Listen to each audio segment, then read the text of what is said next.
Hello everyone! Welcome to the Australia's TV. Sa tutorial na ito, ipapakita ko sa inyo paano mag-video record ng inyong screen gamit ang inyong iPhone. Yes, any iPhone pwede po ito.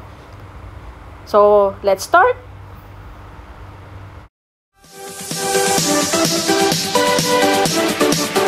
Napakadali lang ng mga step. Una, punta lang tayo sa settings. Hit mo yung settings, scroll mo, hanapin mo ang control center. Control center. And then, customize controls. Hanapin mo ang screen recording. Hit mo lang ang plus sign na green na to. Automatic, pupunta na siya sa shortcut tool. So, ayan na yung screen recording natin. Naka-add na siya. Balik tayo sa home screen. And then, scroll mo lang to. Sa ibang iPhone, alam ko dito eh. So, sa iPhone na gamit ko na to, nandito siya. So, makita mo yung bilog na to. Ito yung screen recording natin. Hit mo lang yan. Kapag nag-red na yan, it means pwede na tayong mag-record. So, start na natin pagka-touch.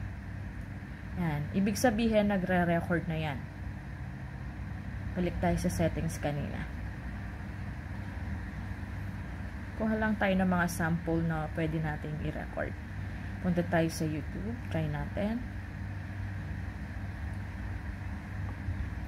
Pag nagtapos ka ng nag-record, balik ka lang sa shortcut tool natin. Click mo lang yan or touch mo lang yan. Automatic, yung screen recording mo naka-save na sa photos or gallery mo. Check natin sa ating photos.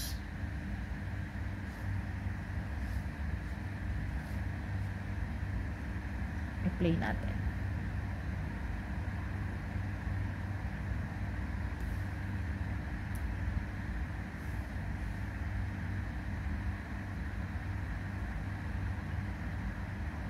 Yan. So, ayan yung na-record natin gamit ang screen recording.